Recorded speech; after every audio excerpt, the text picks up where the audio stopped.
Ah là là, perdre son ventre. Comment faire?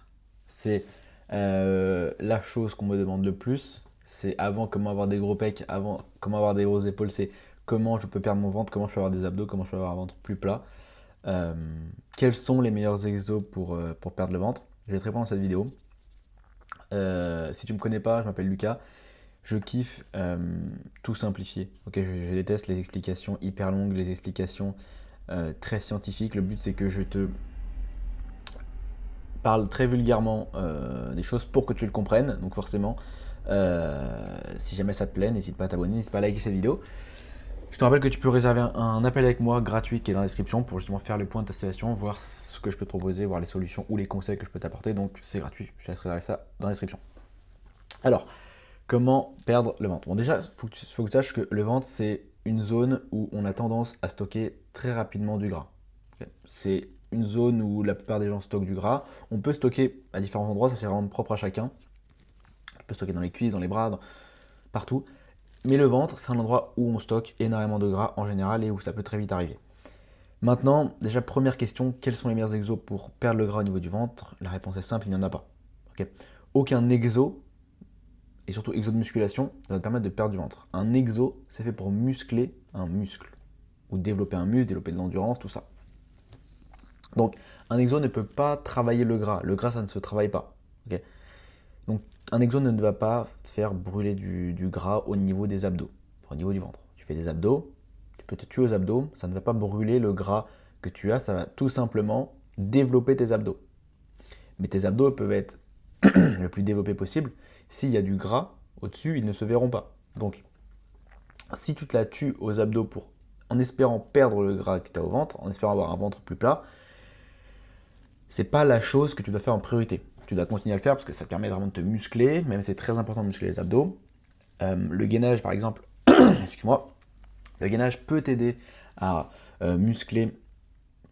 Le gainage et même d'autres exos peuvent t'aider à muscler vraiment le transverse et du coup à plaquer tes muscles, tes organes contre ta colonne vertébrale et donc t'aider à avoir un ventre plus plat. Mais la règle principale, c'est qu'en fait, il faut que tu perdes du gras. Il faut que tout simplement que tu perdes le gras. Et pour ça, tu l'as peut-être déjà entendu, mais on ne peut pas perdre le gras sur une partie précise de notre corps. On ne peut pas perdre le gras au niveau des bras, on ne peut pas perdre le gras au niveau du ventre comme ça. Pour ça, il faut tout simplement perdre du gras.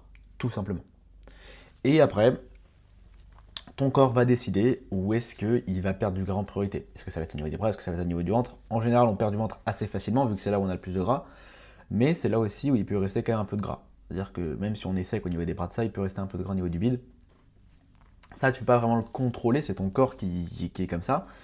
Et plus tu vas perdre du gras, forcément plus tu vas être sec, et donc bah, moins il y aura de gras en fait, simplement. C'est dans le mot. Donc pour ça, qu'est-ce que tu dois mettre en place? Tu dois mettre en place un déficit calorique, une sèche en fait. Alors attention, là peut-être que ça s'allume en rouge pour toi, je te dis pas d'être en diète hyper stricte, ok? Même si ce serait peut-être une très bonne solution. Euh, mais ce que tu dois mettre en place, c'est du coup déclencher cette perte de gras. Euh, Au passage, peut-être une perte de poids. Et pour ça, il faut du coup que tu manges moins de calories que ton corps en dépense. Ton corps va dépenser un nombre de calories tous les jours. Toi, il faut que tu comprennes combien ton corps a besoin de calories. Excuse-moi. Et tu dois manger en dessous, tout simplement. Comment faire ça? Je vais te mettre un lien dans la description pour que tu puisses le calculer toi-même. Comme ça, tu peux le calculer et tu peux voir le nombre de calories que tu as besoin. C'est très simple. Maintenant, ce calcul ne suffit pas. Ok, ça reste un calcul. Le truc n'est pas dans ta vie. Donc, il se peut que le chiffre qui t'indique n'est pas forcément très précis. Et donc, pour ça, il va falloir tout simplement essayer sur les semaines et ajuster en fonction de ce que tu obtiens. Est-ce que tu arrives à perdre? Si tu perds pas, alors continuer. Ok. À noter que il faut vraiment dissocier perte de gras et perte de poids. Si tu es vraiment en surpoids, bon ok, tu es sur une perte de poids, tu n'es pas juste sur une perte de gras, en vrai, il faut quand même que tu perdes du poids. Donc là, tu peux créer une sèche quand même assez importante. Le but, c'est de vraiment virer tout ce gras, il va partir assez vite. Maintenant, si tu n'es pas forcément en surpoids ou c'est un léger surpoids et qu'en plus tu veux vraiment être musclé derrière, attention à ne pas faire une sèche trop drastique parce que tu risques de perdre énormément de muscles. Et ton but, c'est pas d'être sec et pas musclé. À part si c'est le cas.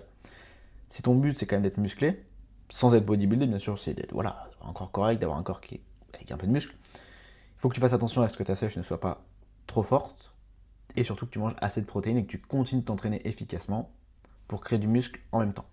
Parce que si tu mets en place une sèche trop drastique, donc un déficit calorique trop important, tu vas non seulement plus avoir d'énergie pour t'entraîner, donc des séances moins efficaces, moins d'intensité, donc qui dit moins de muscles, et surtout ça va être trop drastique pour ton corps qui ne pourra pas juste éliminer du gras, okay, ça va être trop rapide pour lui, il va devoir aussi prendre dans du muscle et donc virer le muscle avec. Et donc derrière, certes t'es moins gras, mais t'as pas forcément le physique que tu veux, et derrière il va falloir que tu repasses sur une prise de masse qui devra être contrôlée, vu que tu auras tendance à reprendre du gras facilement.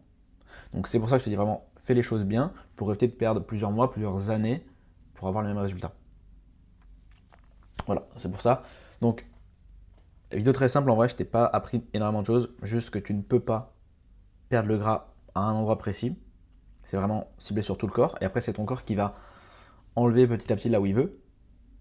Mais plus ta sèche va avancer, plus tu vas être patient, plus tu vas mettre les choses en place régulièrement, plus le gras de ton corps va partir, et bien sûr ton ventre va s'aplatir. Simplement. Après, si jamais tu veux vraiment des exos pour avoir un ventre plus plat, comme je t'ai dit, tu as le gainage, c'est pas magique, mais en fait, ça t'aide à muscler justement le transverse qui va plaquer tes organes contre ta colonne vertébrale et donc aplatir un peu plus ton ventre. Tu as le vacuum aussi, je te laisse aller rechercher ça sur internet, ces deux exos là, comment bien les faire. Comme je dis, c'est pas magique, ok, le but c'est vraiment la sèche, mais ça peut t'aider quand tu es vraiment sur tes derniers kilos à perdre, et surtout si tu as tendance à avoir le ventre gonflé, encore une fois, ça c'est si tu es déjà sec. Okay, si tu es gras, tu n'as pas le ventre gonflé, tu es gras. Tu as peut-être le ventre gonflé, mais tu as surtout du gras. Donc priorise la sèche. Voilà. Comme je t'ai dit, lien dans la description si jamais tu veux réserver un appel pour qu'on puisse discuter de ça ensemble, que je puisse te donner des pistes. Tu as aussi mon Instagram où je partage tous les jours 2 à 3 réels pour vraiment te conseiller. Donc vas-y, c'est gratuit. Et si tu veux m'envoyer un message, c'est avec plaisir que je te répondrai. Je te laisse liker cette vidéo, t'abonner. Puis voilà.